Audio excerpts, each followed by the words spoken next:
We continue to follow this breaking news here in New York as police investigate a second location after an explosive device was detonated at 23rd Street and 6th Avenue. That's in the Chelsea neighborhood here in Manhattan. This is just a couple of blocks away. What you're looking at 27th Street and 7th Avenue. It's a bomb disposal robot that they are using to sort of check out this suspicious package. And we're getting reports from one of our correspondents that it is believed to be a pressure cooker with wires. However, we can't confirm it at this moment, but there are reports that it is indeed a pressure cooker with wires. I'm going to bring in our transportation correspondent, Kris Cleave, who is on the phone with us now. Kris, good to talk to you. Sorry it's this early in the morning, but you are an expert. What can you tell us about this bomb disposal robot? So this is the type of robot that many major police departments will have. You heard about these robots in the Dallas shooting because they strapped an explosive device to it and drove it towards the shooter, and that's how they killed him. So that brought these robots, really made headlines with the use of the robot here. But these are really key tools for a bomb squad because they're equipped with cameras, they're equipped with microphones. It has almost like a utility belt, if you will, of tools that can be used to identify what kind of explosive you're dealing with and can be fitted with options to disrupt that device.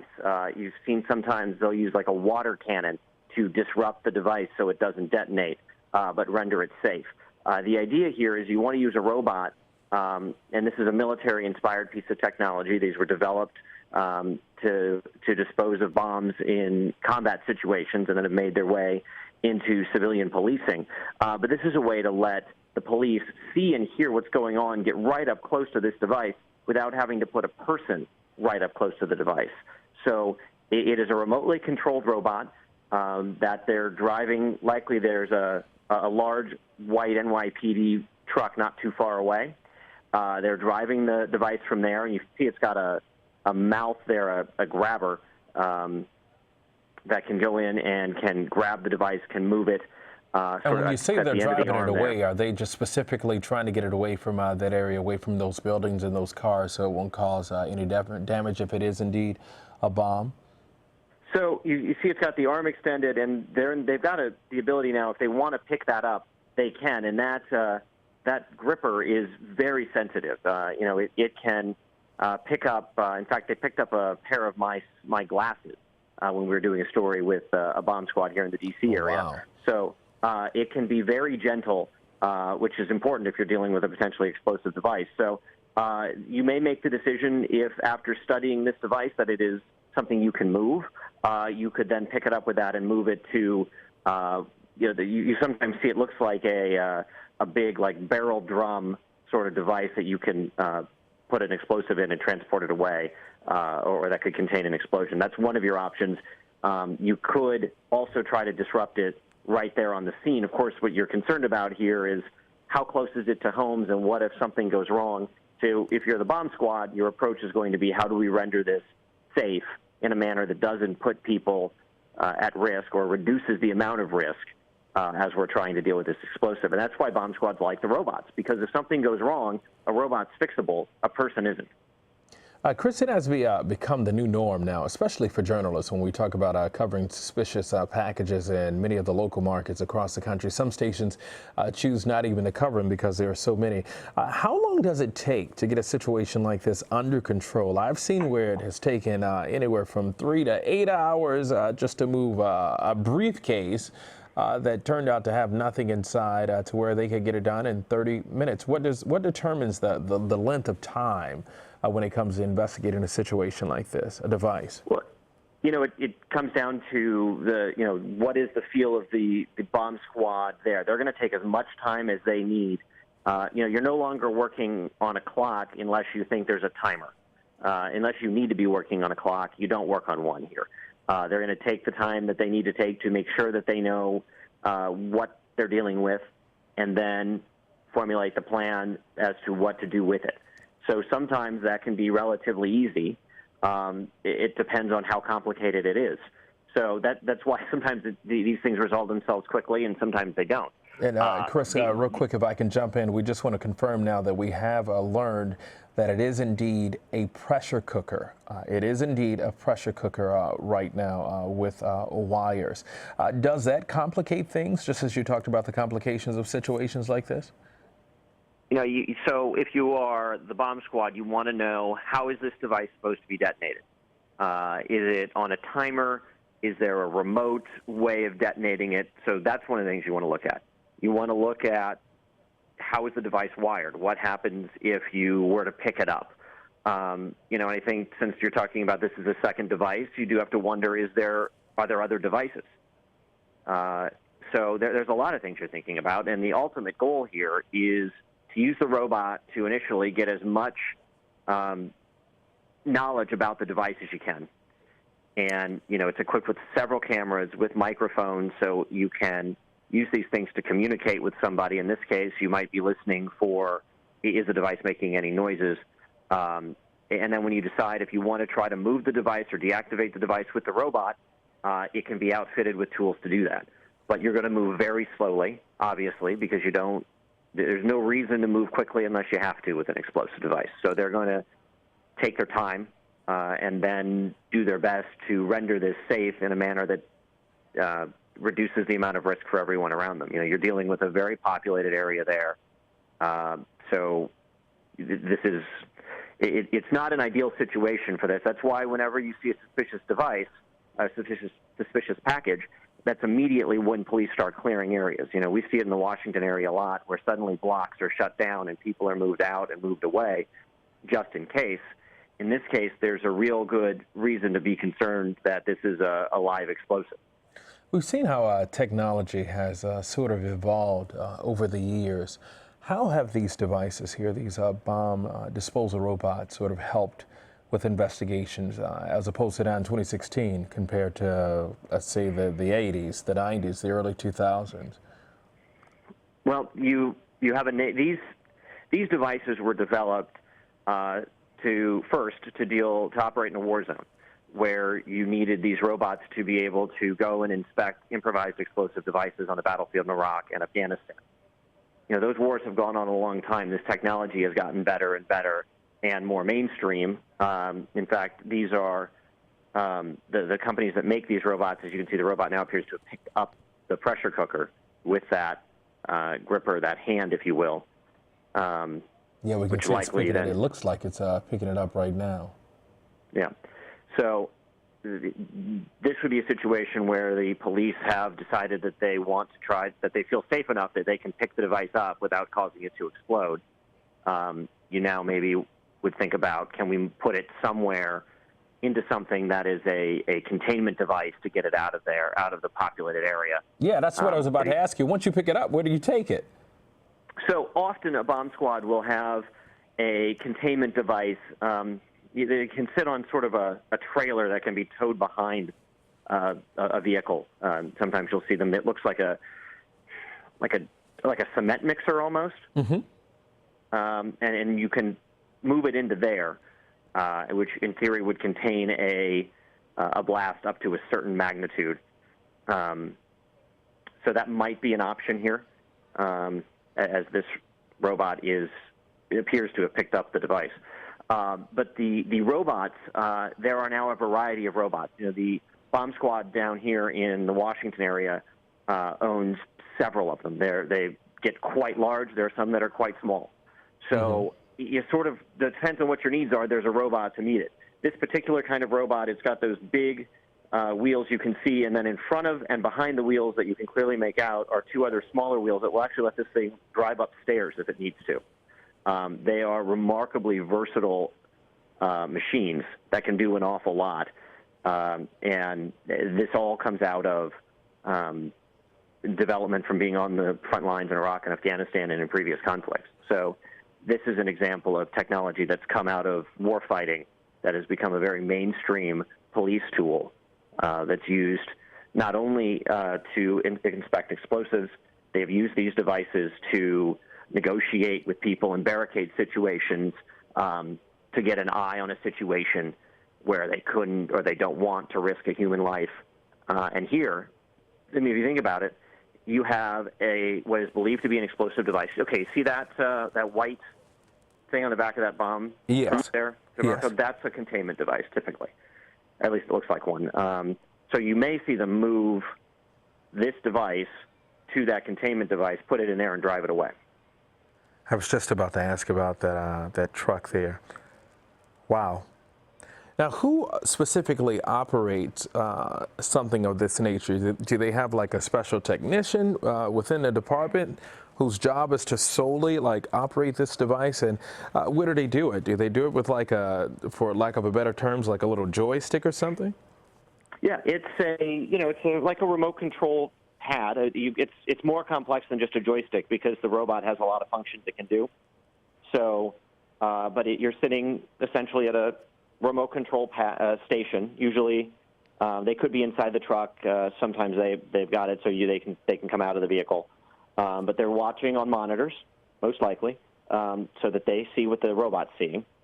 And then you've got remote controls that allow you to manipulate the arm or the other tools that are on that robot. Some of them have an arm where there's like a water cannon or an air cannon that can deploy, that would be a way you would disrupt a device. So there'd be controls for that. So it's a fairly involved, it's not like your remote control car remote, but it's similar in concept, just put it on steroids, and that's kind of what it is. The operators who drive the robots are trained to drive the robots. They're often explosive disposal officers that are trained members of the bomb squad, and one of their specialties is driving the robot. Now we're also learning that this pressure cooker here was actually found in a plastic bag. How do we know it wasn't a piece of trash or something that somebody may have put on the curb because they were throwing it away? How quickly can you sort of tell, or how quickly can this device tell that it is indeed a bomb and differentiate it from just a piece of trash? So you send in the robot. The robot has cameras. It's got that arm that has the ability to manipulate things that lets you get right up on top of it. So you're looking at it. You have trained bomb experts that are looking at those images. And, if you're looking at a pressure cooker with wires coming out of it, that's not something that's normal. So you're going to treat that given the circumstances, and evidently they had some reason to believe there was a second device. You're going to treat that as a pretty serious circumstance until you can determine otherwise. And Chris, we're watching the robot actually turn around now into the position to start heading to that truck, that containment that you talked about, the department there. If you could, how sort of sensitive should the operator be when moving something like this? We see it's moving slowly down the street. Any wrong turn could mean the worst, or how do you sort of manage this? Well, certainly they're trained to do this. So they're trained to handle this, but you're carrying a live explosive potentially. So no reason to rush here, Clearly they feel comfortable with the idea of moving the device, or they wouldn't be doing it. So but you're going to take it slow, right? I mean, you are moving what is believed to be a bomb. So no reason to move unnecessarily fast, but they're going to take the time they feel they need. It's not the greatest answer, but the operator that is driving this robot, he's making those decisions, and he is running on his own. He controls the game clock, if you will. So they're going to move gingerly because it's an explosive device, and you don't want something to jar the device that could change the equation here. But slow and steady, and it probably wins this race, to use that tried and true cliche. And again, you are educating me. Tell me the name of the truck again that they're actually taking this device to. Well, they're going to take it to basically, I would call that a containment device that's on the back of, it looks like it's being pulled by one of the bomb squad trucks. So if that shot holds, you can see there's two vehicles there. The smaller one, the closer one to this robot, would be the containment device, and that's going to be pulled by a truck of some kind. These robots typically come in something that look like a fire engine, except in this case it would be an NYPD vehicle. It sort of look like a rescue unit if you're familiar with fire trucks. And many bomb squads, particularly one the size of the NYPD, may have multiple robots inside that vehicle. So, if this one wasn't big enough or wasn't mobile enough or didn't have the right accessories to deal with the situation, they could deploy a different robot.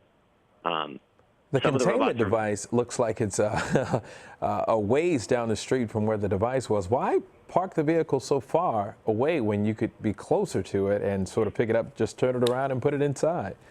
Well, because there's a person attached to that vehicle. Okay. And you don't want to put your EOD guys, your explosive detection and disposal guys, unnecessarily close to a device, particularly when you're first arriving there.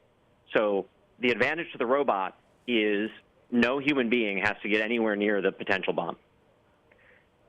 So, and once that bomb is inside the containment device, even if it explodes, it can sort of like take a huge impact. Or right. The idea, right, up to a certain extent. And you clearly wouldn't put something into there and move it away from the scene if you didn't think it could contain it. They also could decide to detonate the device right inside that containment device and not leave the location. That is another option you would have. I would guess, and that's me just purely speculating here, that given the population and the noise that would be associated with that, you might want to take that somewhere else if you feel it's safe enough to move. But your options once you have it into that containment device become how and where do you want to dispose of the bomb, if it is a bomb.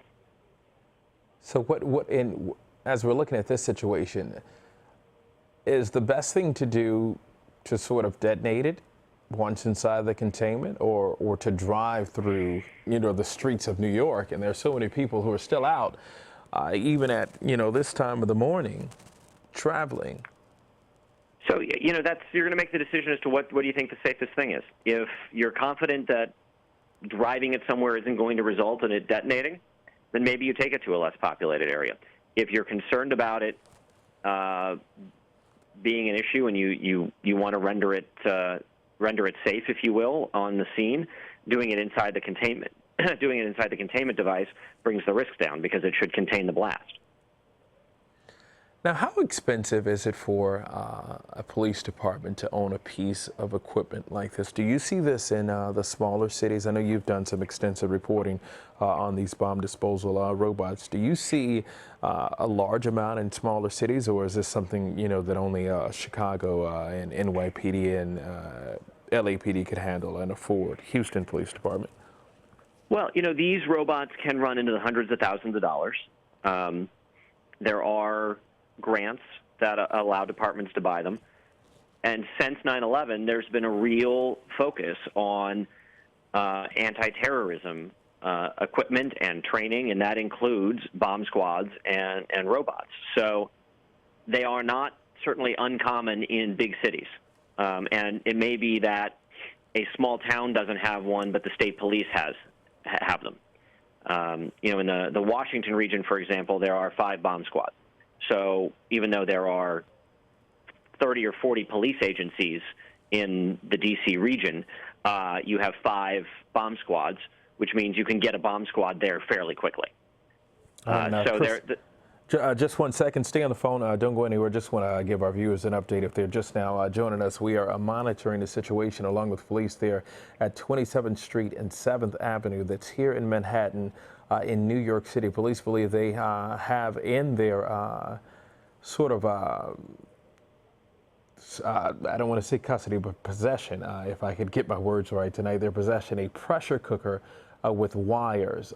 Thereafter, a first explosion, some type of device exploded around 23rd and 6th Avenue, 23rd Street and 6th Avenue. That happened around 8:30, injuring 29 people. One of those injuries is believed to be serious. Kris, you can finish your statement. Sorry about that. I just wanted to bring our viewers up to date as we watch these pictures with this bomb disposal robot that you have done just a fine job of explaining how it operates, heads to this containment device. Yep. So increasingly, you've seen police departments across the country invest in this kind of technology.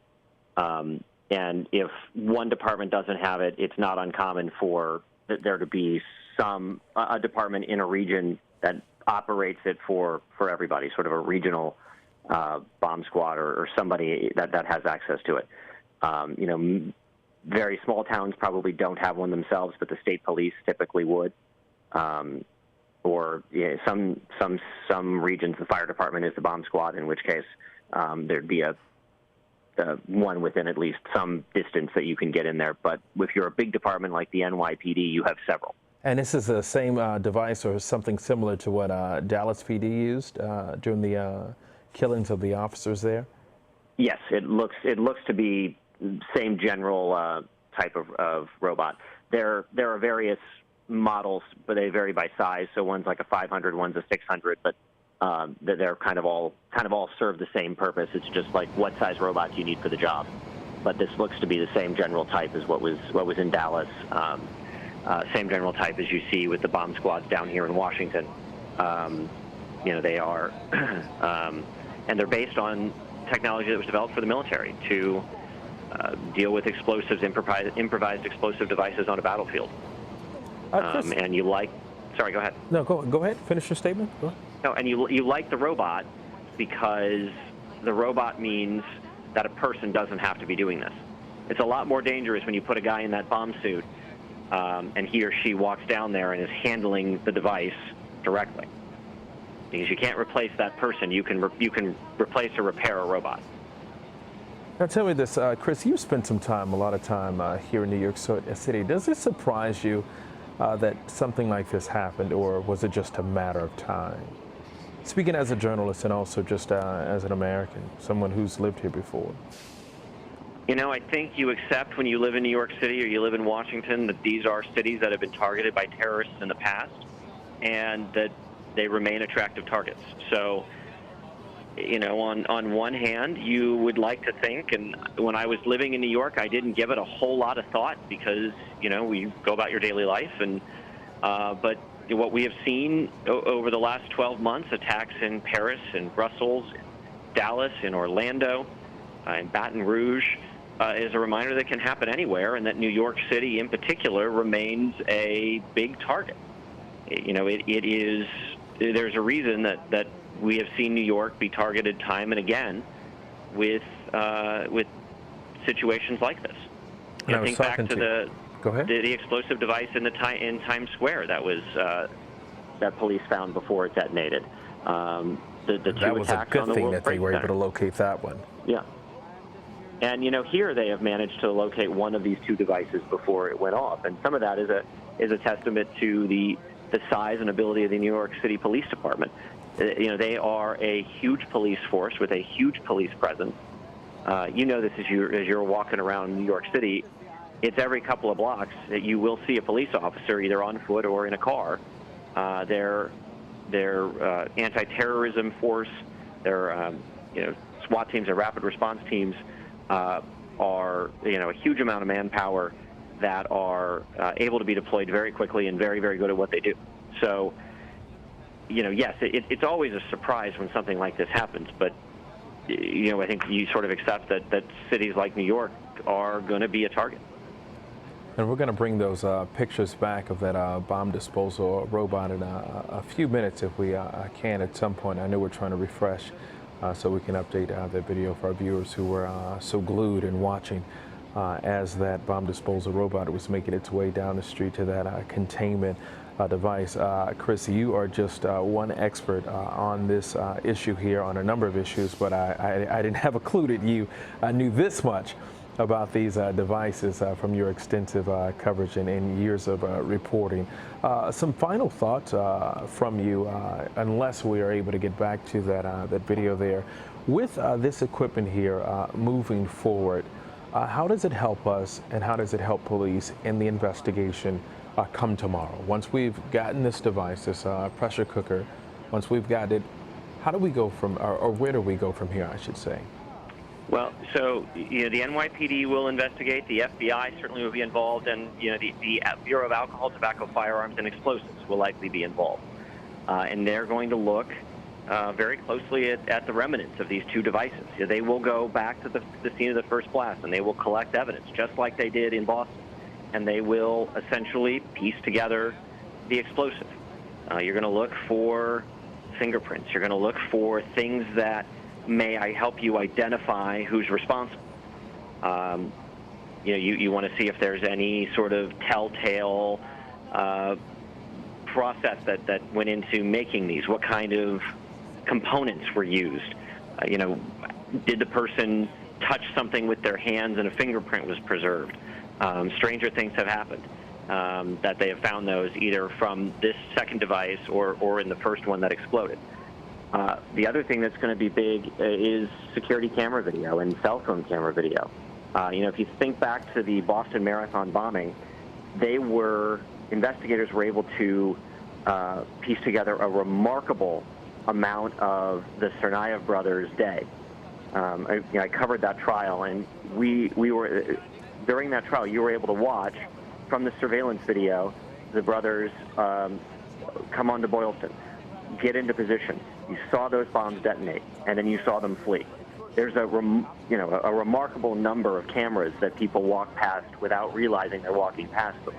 So that's going to be a big player here, is what was caught on tape.